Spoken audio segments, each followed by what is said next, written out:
Hey there, welcome back, wonderful humans. This is the Board Game Dads podcast, episode 2, May 2022. My name is Anthony, And my name is Eric. and if you haven't guessed it yet, we are the Board Game Dads, coming to you with episode 2 of a new format here, new podcast slash video cast, however cast you want to call it. Thank you for receiving it through your ear holes. We appreciate that. Eric, it's May, It is. which means that summer is kind of around the corner to an extent, and the weather is definitely changing. Although here in the northern New Jersey area, you wouldn't know it. It's been a little chilly. We had a frost warning last week, so I haven't planted anything outside yet. We got some Uh, peas planted, but we did have to bring them inside for a couple of nights last week. what did you plant? Peas. Oh, peas. Oh, okay. Yeah, they got to be planted early. They really they don't do well higher than like 80 degrees, I think. So we got to Oh, get them in interesting. the Okay. ground and producing food before like mid-July ish. Yeah, we have all we have right now is 4 little tomato plants that are potted. They're not outside either. I bring them outside. I get them some air during the day, and then I bring them back inside at night. Nice. Anyway, this is not the garden episode. However, if that's your thing, we have talked plenty about such topics in a board game holiday spotlight on National Gardening Day. That So is check that true. out I as don't well. A remember little what day thing. of the year that was. Was that in May? It very well may have been in May because Okay. I feel like um the unofficial like time to plant stuff is like after Mother's Day. That's like a general rule of thumb See, I I've kind thought of it heard. was after Easter. Oh, I don't know. That's risky because Easter moves I around a lot. know. I thought I heard that, but like it's still pretty cold after Easter. Maybe I remembered wrong. Maybe I heard from the wrong person. It's true. All Anyway, right. Enough about that. Let's talk about some board games. indeed, and let us start with our last three. It's the last 3 games that Eric and I have each played. I'm going to kick us off here with one that is able to be played over Zoom, which is how this past play in particular did occur. That is the game Tiny Towns, which is quite the puzzly, kind of city planning sort of game. You'll have a small grid in front of you with these different resource cubes that are going to be coming out, and you're going to add these cubes to the spaces on your grid in a specific pattern to build these buildings that match up to that. So there's all kinds of buildings in the game. There's only one building that's like constant in every game. Other than that, the setup is pretty wide variety here. There's a lot of different cards, especially if you throw in some expansions, you get even more cards. So you're never really always playing with the same set of buildings. This is a game that the first time I'll never stop telling this story. The first time I ever played this game, I scored 0 points. Hmm. But I loved it so much, and I was like, okay, this is a good game because if I liked it that much and failed so miserably, I know it's good. So I want to play it again, and have played it very, very, very often since that first time around. Very puzzly. It's definitely got a little bit of AP for such a simple looking kind of setup. But that's Tiny Towns, the first of my last 3. All right. Well, so I'm just going to come right out and say this. So we actually tried to record this a couple nights ago, and we were unable to due to technical difficulties. And so I added a fourth game. So my first game is Meadow, and we played this maybe about a week ago. And my wife and we love this game. It's a open drafting set collection game with some really great art. It's got animals and nature and plants and everything. So it's right down my alley. It's right down my wife's alley, and it's fun. It's got these unique mechanisms where you're trying to use these five different markers as that have numbers from 1 through 5, and then maybe even a question mark to choose which card you're going to play or which card you're going to take in a row or column. And Mhm. I haven't really seen a lot of too many games that do that, and I do like this one. Yeah, this is a good one too. I played this not too long ago myself, Yeah. and it's enjoyable. So far has a lot of replayability. I think that there's a ton of cards in the game. Yeah, and each one has a unique piece of artwork, and there's an index that have all That's the right. animals or plants or whatever's on the picture. Yeah, we've talked about how to, what you can take away from games sometimes, what you learn, things like that. And some of them are just pasted on themes, but this one has got some really good info. I mean, if you're doing any kind of unit on nature at all, you can certainly incorporate that. That's Meadow. Great. Yep. My second one here is a lot shorter than Meadow. This is one that my wife and I very often bring, or used to bring, I guess, when we used to go out more often. But we just recently went out one time and brought this game with us to play out at the bar area, and that is the roll and write Quinto. So if you're familiar with Quicks, it is a very similar concept where you're rolling the dice and writing numbers in ascending order from left to right. But in this version, you can skip around a little bit and you can also get some really big swings of bonus points if you line up certain numbers actually vertically in the three rows here. There's three colors in the game and three dice of those colors. So when it's your turn to roll, you can decide to roll one, two, or all three dice. And if you roll all three, then you can write that total anywhere. But if you roll, say, just the orange one, you're only going to write that in the orange row.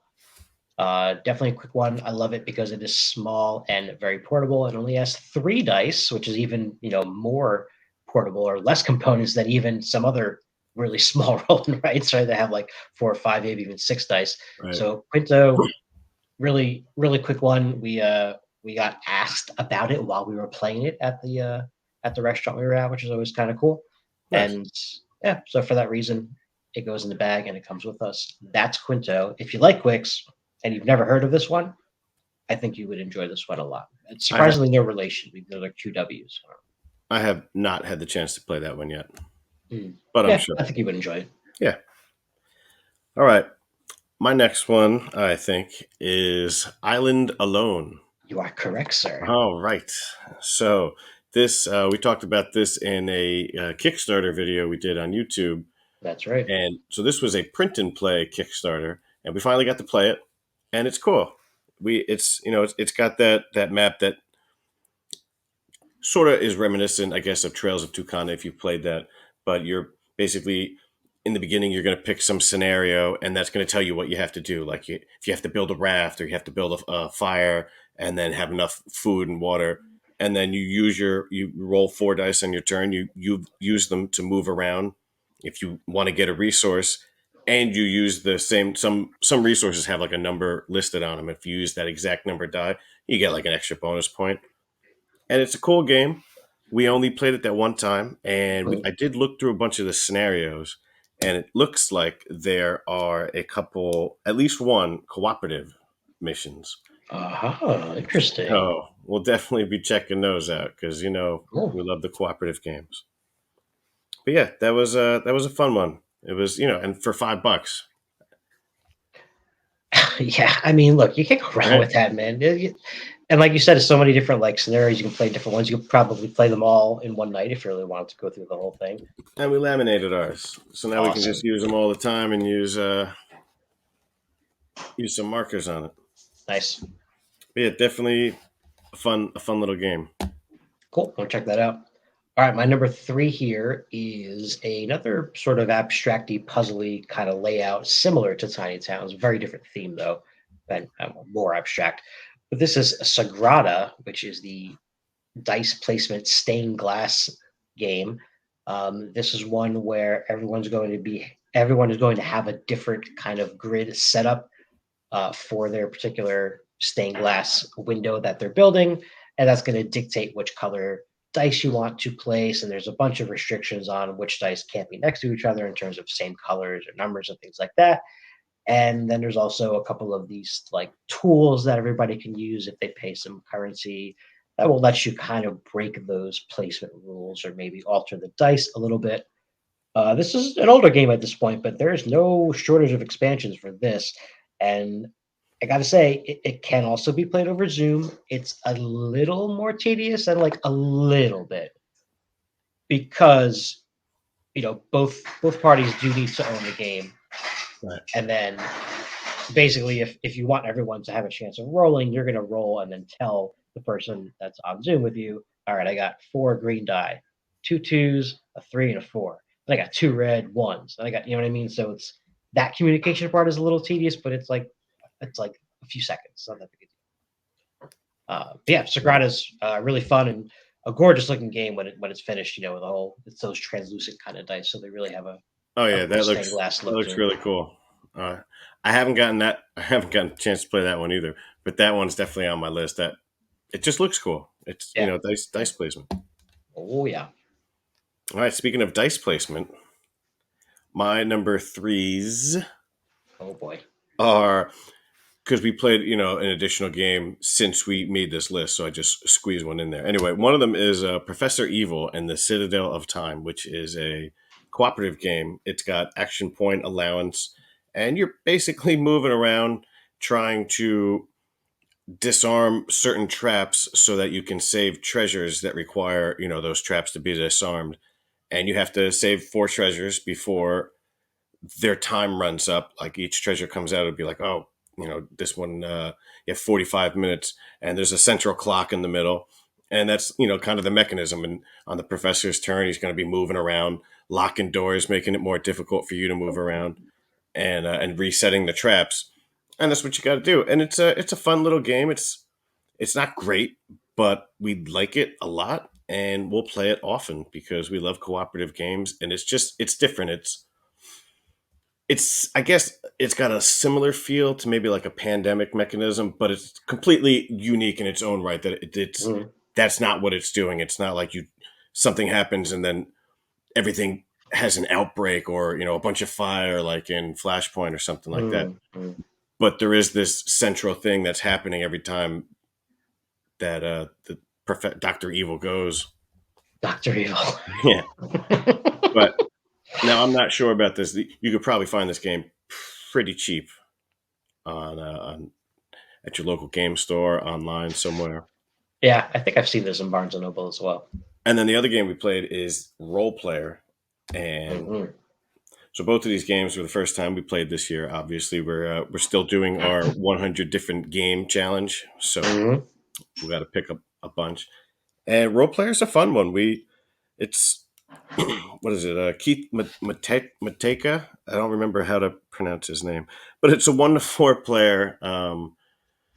Dice rolling, dice drafting, dice manipulation, and dice placement game where you're doing all this to create your character statistics or attributes and all that stuff for a Dungeons and Dragon character. And Hmm. it's really cool. And I have both of the expansions, so we play with the monsters and the minions and the fiends and familiars. And it's a little tedious if you haven't played it in a while to pick up because now you got 3 different rule books, and there's always like a question that you have to look in this rule book. Oh wait, no, maybe it's in this rule book. Oh Hmm. no, that would probably be it. So you play with both expansions normally, so Oh together? yeah, Okay, we love the game with both expansions. That's where it's at its best, and the nice. expansions work together. And the final, the third one, the Fiends and Familiars, does a decent job of incorporating rules from the Monsters and Minions expansion.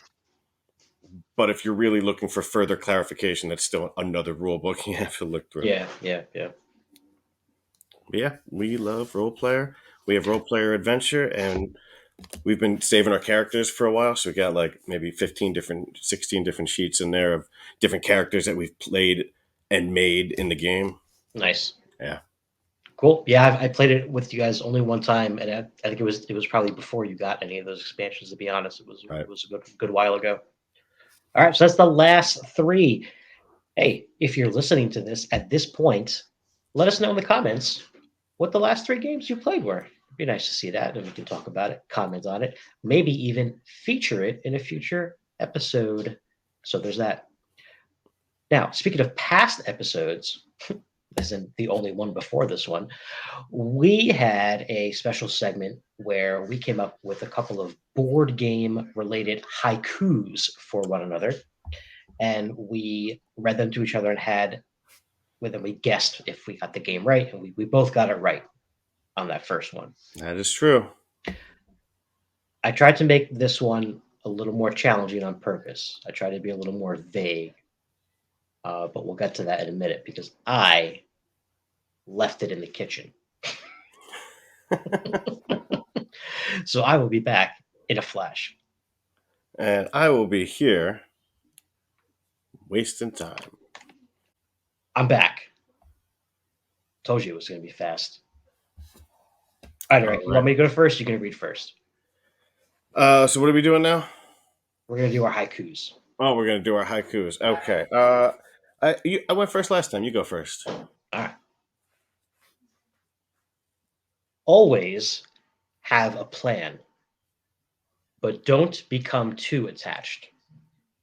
Watch out for the man.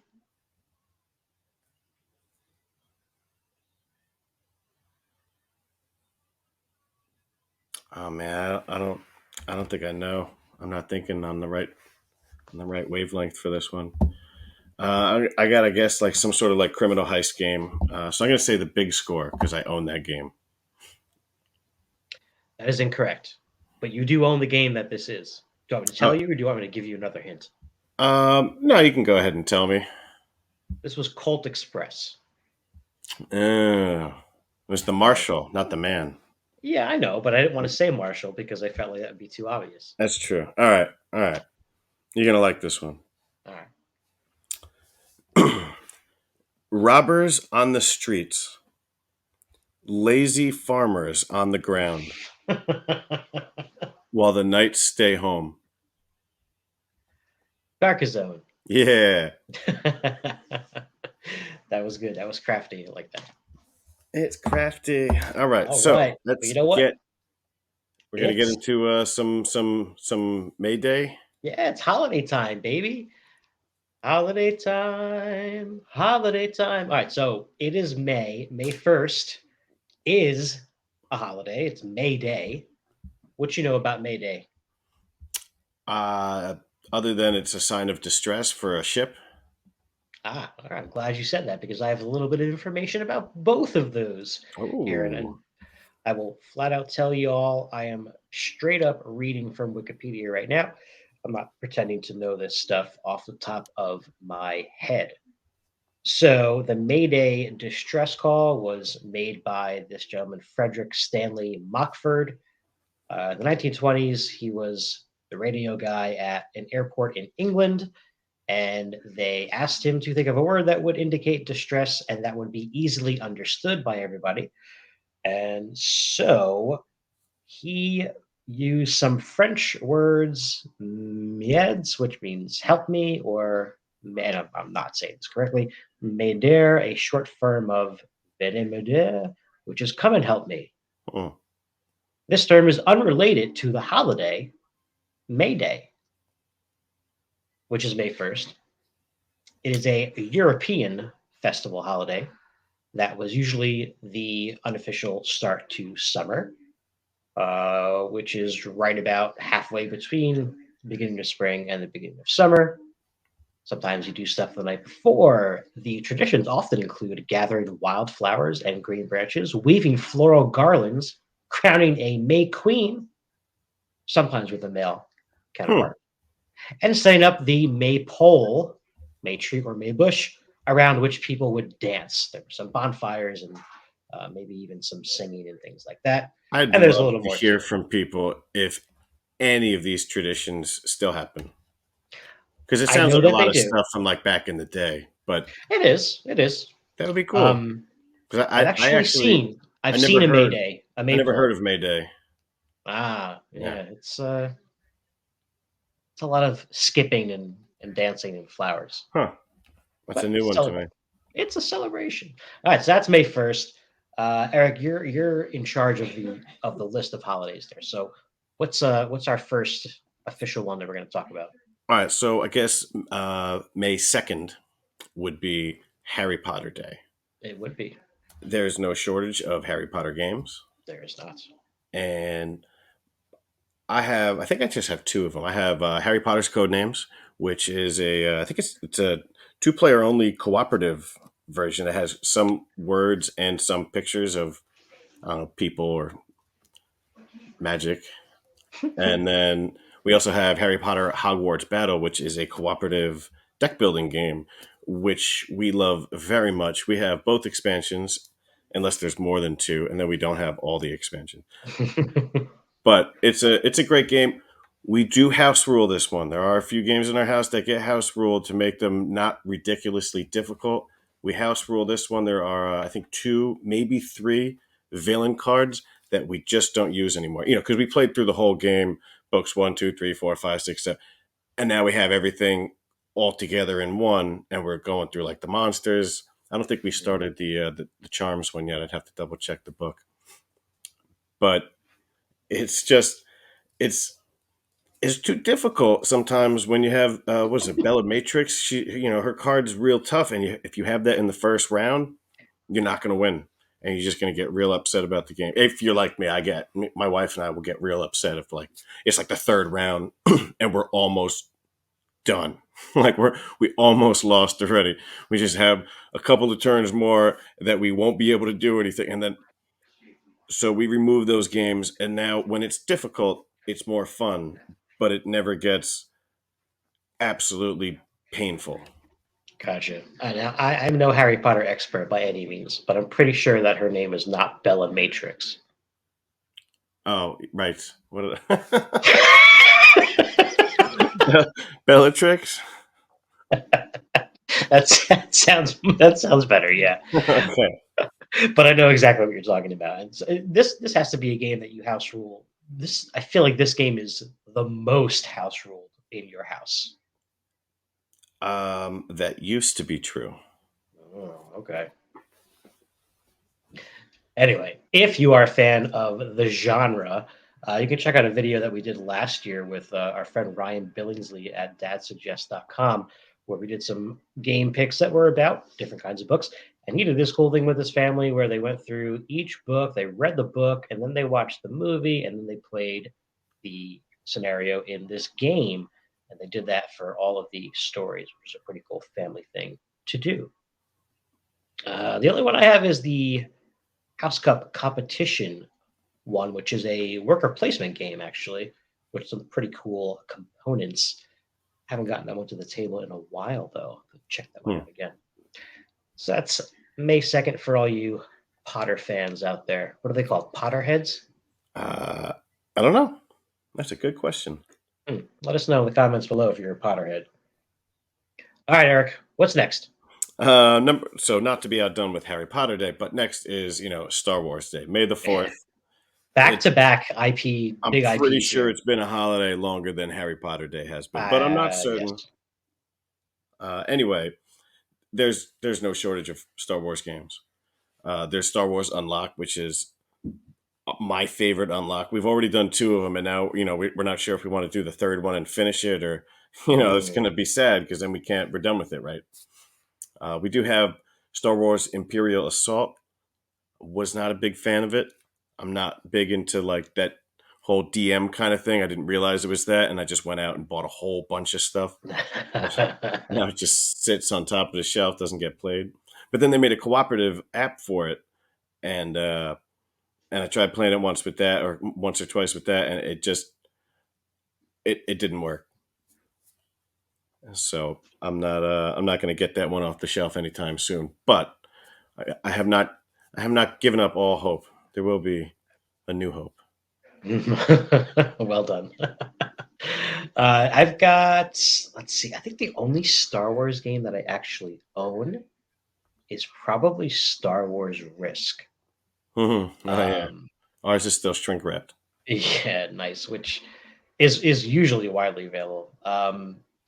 I played X-Wing once. I didn't hate it, but I, no intention of buying any of the Right. parts for that. That's just a sinkhole of money. But like Harry Potter, there's a ton of these. You want to get really in depth. There's really heavy ones like Eric was just mentioning, and then there's some lighter things too that you can get your hands on, like a little Oh card yeah. game or something like that. We have a couple card games. We might have like a Star Wars left, center, right kind of thing. There's probably Yeah, Star yeah. Wars Uno. There's all type of Loop and Chewy. We don't have Loop and that, but like Chewy. just another one. I think you But yeah, should so that's May 4th, and then we got May 5th is the 5th of May, Cinco de Mayo. Oh, that Uh, is true. I didn't really have a good game to talk about for Cinco de Mayo, but I do have Luchador, Luchador. Mexican wrestling dice, and the game we haven't played this in a long time. It's a two-player game. You can play with more if you do tag teams, but you're basically rolling dice at the same time, and based on what you get, maybe you can re-roll stuff. But if there's like certain symbols. If you roll that, you can't re-roll it, and sometimes you're trying to roll them and knock the other player's dice out of the ring, and that's pretty much it. The actual game itself is like a little ring that you set up, and it's got like elastic bands, and it's really cool, and it's fun because it has these big cardboard standees, and you can sort of pull them up against the ropes, pull the rope back because it's elastic, and then fling them across the ring to hit somebody else. And that's really the best part of the game. But I forget what his name was, but it is by a Mexican designer as well, I Oh, believe. okay. Cool. You gonna bust this out in a few days? You know, I might. I know Melissa's not a Yeah. big fan of this one, but How long you can it know, take? we're doing a 100 game challenge. This will be a pretty quick one to read at There you go. least, and then play and figure out if we like it. All right. What's next? Oh, so next, so this one's not always the same day in May, but this Right. is always the first Saturday, I believe, Yeah, I think is so. the Kentucky Derby. And I saw a couple years ago on Instagram, a friend of mine went there and like dressed up like real old timey with like like the hat and the Easter colored like suit and everything, and it looked really cool, and a lot of people were dressed up like that, and that just really intrigued me. So I thought it would be cool to kind of like celebrate this. So we went out and bought Long Shot the dice game. It's not great with two, but it's Oh, fun, and I can't wait to play it again. okay. And we only played it once, so I'll talk about it more some other time. But it's definitely you're running around a track, or not, you're running around a track. You're betting on horses and moving them slightly, but you're basically rolling a die, and that tells you which horse moves, and then other horse may move one also. Okay. And if you play this game and the same number keeps coming up, that horse is going to win. Whoever bought it's going to have, like a pretty big advantage because, they have that horse, they bought it, that, they probably betting a bunch of money on it. We keep rolling it, the horse won. So it does kind of suffer a little bit from that. Hmm. But you can see that that's happening and just bet real high on that horse and maybe outdo it from the other person. So What's the player count of this? Do you know? I think it's up to 8. Yeah, I was gonna say it probably should be. That's cool. Yeah. I know we also got Horse Fever, which is an older game that has been also re-implemented, right? I believe this is now Unicorn Fever, Yeah, yeah. which I almost bought today. Mm. I have heard it's not great with two. Yeah, well, a few racing games are. Right. All But right. yeah, we didn't. Are you a fan of the races? Do you ever place any bets on the ponies? I haven't bet on horses in a long time. I'm probably not going to start this year, but I'm definitely going to try and follow it, like towards the end of the week leading up to it, and then maybe even watch it on Saturday. I don't know, if it's like a couple of hours or like 30 minutes. I'm going to be more interested in the Kentucky Derby this year than I was last year. And I'm going to continue to be like that because this is now an interesting thing to me, and I want to like it more. The drink, the mint julep. You should try making a little cocktail at home. I might try that. Absolutely. All All right. right, what's next after So Derby what's Day? next is the following day is Mother's Day. There you go. So we have actually done a video for Mother. No, you did a bunch of videos. You had the moms take Yeah, over. that's right. Last year we did a mom's takeover. We had 3 or 4 videos, I think, with all different special guests. You can definitely check that out. I can post links to that as well. So we covered a wide variety of topics across those series. But Eric, you had a game in particular that you wanted to talk about for this because it plays well with Right. your family So specifically. my parents are not gamers, and the game just won. We ended up playing it one time, and it worked really well. Enough so that my mother actually came at some other point and was like, "Oh, I really like that game we played." I was like, "Oh man!" So like, if you are gonna have a Mother's Day family situation with parents that may or may not be gamers, just Mhm. one is not a bad idea. Definitely. Very, very quick to teach. Get played, get started immediately with that game. I just threw in here Bloom, the whole Mother's Day flowers thing, and we do have a lot of videos about flower games and stuff like that. This one is from Game Right. It is a small roll and write game with some cool color dice. And you're just trying to fill in different parts of your garden that are split up into these different beds. And you get bonuses for finishing the most of a color first, and then the beds first, and things like that. Nice little different looking little score sheet than a lot of those straight line roll and writes that we talked about a little bit earlier. Just a couple picks for you for Mother's Day, and happy Mother's Day to all of you mothers out there, by the way. Absolutely. All right, what's next? Next is May 12th, National Limerick Day. So, in preparation for National Limerick Day, we have each created a limerick about a board game, similar to what we do and will do at the end of this with haikus now.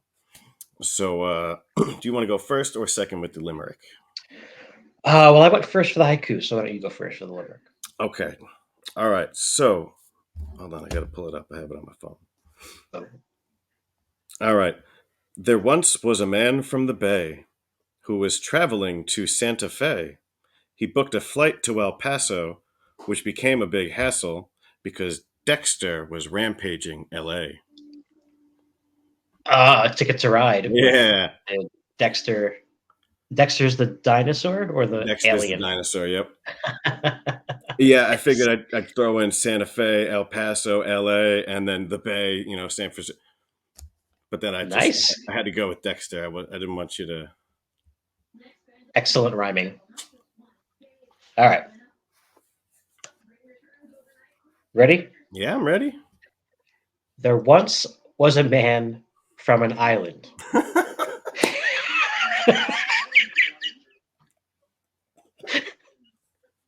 Okay. One that would soon become violent. So he hopped on a boat, but too soon did he gloat, 'cause up popped a creature behind him. Oh, I know this one. This is Survive, Escape from Atlanta. Yeah, yeah. Oh man, I had like 2 or 3 things crossed out before I got to Island, and I was like, how can I work this into a game that he would know and also make like a clever rhyme? But I didn't want it to be super obvious, so I went Right. Island. Awesome, good job. All right. So back to the holidays. May 24th is Brothers' Day. Whatever recommendations you have for Brothers' Day, whatever game your brother likes to play. Done. And then May 30th this year is Memorial Day, which we Right? did a video for last year. We did. And that's all we got. That's all we got for holidays. There's obviously a lot more. We kind of cherry pick these stuff that we Right, want to right. talk about. But it is in many people's minds Memorial Day, the unofficial start to summer. Maybe it's May Day if that's what you celebrate, or maybe you just stick to the calendar and wait for that day in June when summer starts. Might be the start of beach season. Yeah, that's true. Yeah, beaches. A lot of people open their pools on Memorial Day as well. Cool. All right. Well, you know what else happens in May? What?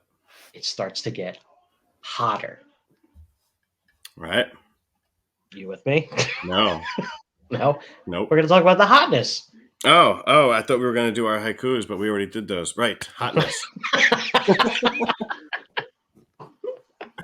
Alrighty. Oh man! All right, I so got for this confused because segment, we had the limericks and the haikus, and I forgot the order. it's a poetry heavy episode, folks. Right. And who knows? Maybe next month will be. I don't know any other poem types, but the haikus are definitely going to stick around. Yeah.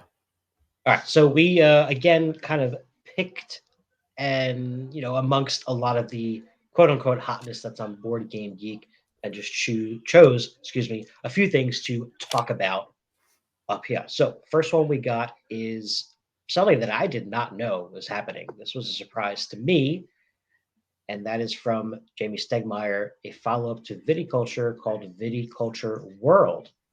If you've never heard of Viticulture, it is a very popular worker placement game where you are making wine and selling it eventually and building some structures that increase your potential to make wine. It's a pretty cool worker placement engine building type thing.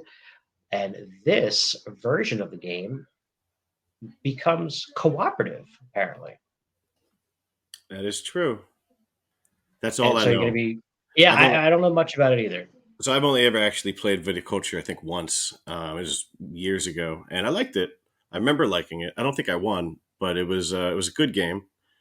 And all I know about this is that it makes it cooperative. So that is very interesting to me because that would make a game that I already remember liking better in my Yeah, eyes. yeah, for sure. All right, what's next? We What is got next? All right. another Sleeping Gods game Another already. Sleeping Gods game. This it's not even an It just cut expansion. out. It's its own standalone. It's on Kickstarter. I think it's still up now. It's probably not gone. Um, but yeah, this is another standalone Sleeping Gods. Hmm, That's all I know. I haven't okay. even played the first Sleeping Gods yet. I don't know which one to get. Hmm. Yeah, but I think you can get the first Sleeping Gods with this Kickstarter, but you might have to get it with like all the expansions and everything. And I think it's like over $100. I'm not going to be able to do that. I just want to get the base game because we're never going to play through the whole thing anyway. No, that's true. I guess for Yeah. depending. It's an interesting. The regular game is it specifically like a water based thing, or is that just a cover that happens to have like a big water creature on it? I have no idea.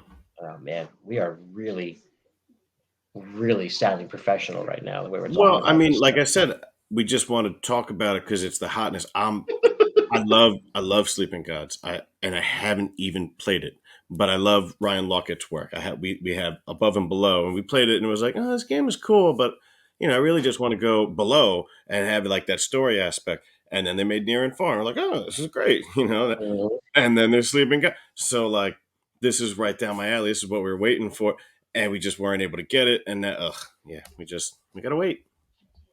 Yeah, you'll be okay. Yeah, I know, but still, I want to know I which like one the we cover. should It's get. a giant pterodactyl and what looks like a little tiny jet. It's kind of like a combination of. It's kind of like Jurassic Park 3, Okay, yeah, there you go. where it's finally got the bird, right? That was in the third world, Lost World. I think so. Yeah, yeah. Okay. All right, wrapping it up here. One more. A Libertalia, Winds of Libertalia. Galecrest. I've had Libertalia on my shelf for probably close to 8 years, and we've played it a few times early on. It's not great with two, so it doesn't get off the shelf often, and because of that, it doesn't get off the shelf often when there's multiple people here. We'd rather play something that we know better. Um, but it's this kind of game. I think it's similar to Citadels, which I've never played. That's But correct. everybody has like the same 30 cards. That each card does the same thing as the other person's number one, number two, and vice and so on. And you start with a certain amount of them, and you play the game. So everybody is starting with the same kind of stuff, but they're doing different things with them. They're like crew members and everything. And it's a fun game. Like I said, it's not great with two, but it can be a lot more fun. And I think it plays up to six too. So just a warning. What I've noticed in the and I love two-player games, especially two-player cooperative games. If it says it plays 2 to 6 and it's not cooperative, it doesn't most likely doesn't play well with two. Right. Right. It's Sad but it's true. made for that higher count with you can still play it at two. Okay. Or there's like a special little paragraph at the end of the rule book that tells you how to play with two, and it's like Right. nothing like the actual regular game. If you want to play two, just set up a four-player game and play two characters. Okay, Or I make, guess I guess. yeah, or make this third like AI dummy character that makes decisions based on some kind of Yep. algorithm or something. All right, so that's it for the hotness for this episode, but there's plenty more if you check out Board Game Geek. You can see all kinds of stuff that's going on there. Let us know in the comments below what's on your radar, what's hot in your household. All right, Eric, what else is going on before we wrap up here? Let's see. We got a couple videos coming out this month on YouTube, right? That's right. That's right. Yeah. Let's see. So this should go up relatively soon, and then that later that week, the First Orchard Facts Review video is going up. First Orchard, a game from Haba specifically for 2 to 3 year olds. So Eric and I'll give our thoughts on playing that game with our respective toddlers. Check that out. And on the same genre, we'll have a top 10 list coming out soon, specifically top 10 toddler games. So top 10 games for 2 to 3 year olds. Yeah, Be on the lookout for that. we pretty much did First Orchard, and we were like, maybe we should rank all the games that we can play with our 2-year-old who's almost three. And there's not a lot of videos or lists that I could find for that age range. There was a few, so here's ours. There you go. So expect that, and then eventually a new Kickstarter Day video will be on the horizon as well.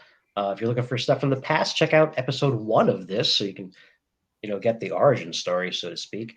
Also, last week we did, or I did rather, a collaboration with Crystal Right. Dax. We did a top 10 Wordle variant. So if you're a Wordle fan, check that out. We talk about a lot of the spin-offs and things that you can play and waste your time with during the day instead of doing actual work. And that's about all I got. All right. Any wishes, Eric? What are we wishing? Happies? We're gonna Happy Mother's Day, Right? Happy Brother's Day, Right? Happy Memorial Day, and I think those are the main ones of the month. Yeah. And happy Star Wars Day. May the 4th be Happy with Star. you May the all. fourth be with you. Absolutely. All right, folks. We'll catch you on the next one. Thanks for tuning in. Bye.